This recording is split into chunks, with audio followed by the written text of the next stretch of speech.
Let's make a quick birthday card that has texture and glitter to make it pop. I'm Sue from Creative Days with Sue, and today I'm going to show you how to make this cute little card in no time at all. Join me for my creative day. Now let's get crafting. The supplies you're going to need for this card is one A2 or 5.5 by 4.25 inch card base, some scraps of solid colored cardstock, some glitter cardstock, and white cardstock. Grab an ink that matches your solid colored cardstock, an embossing folder, and a greeting stamp. Start by misting your colored cardstock before you run it through the Sizzix Big Shot in the embossing folder. This way, you won't get any micro tears in the paper and the embossing will come out nice and even. I may have over-misted my card, but it'll dry up just fine.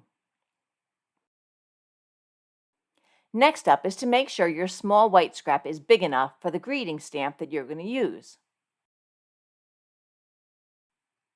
Now, to add some color to this piece, I'm going to use the ink pad and water it down before I splatter it on the paper.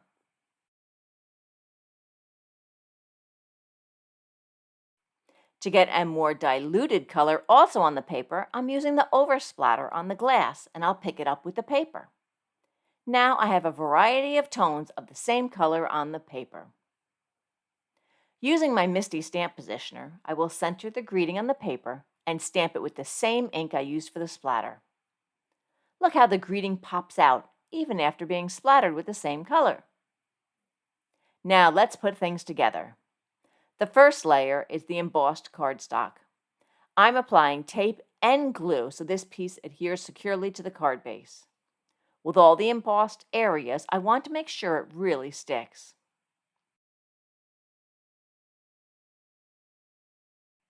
Next up is the large banner across the middle of the card. I'm layering the blue on the glitter, then adding the white layer on top. Now for the paper that's attached to the glitter, I'm using tape and glue for added strength. To align this banner across the card, I'm going to use the grid patterns on my mat before I secure it into place. The final step is to assemble the greeting panel. Again, using tape and glue, I'll add the blue to the glitter layer and then white on top.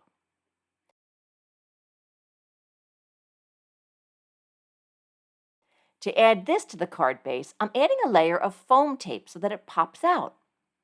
Now, since I'm putting this over several layers and levels of paper, I'm using tape and glue for added protection.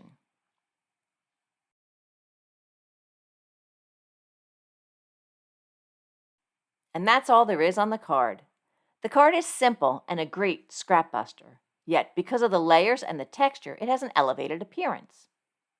To mix things up, change the colors and the greeting, and you can make this your holiday card. Let me know what you think in the comments. If you like this card, hit the like button below. And to see more tutorials like this, hit the subscribe button. And that's all till our next creative day.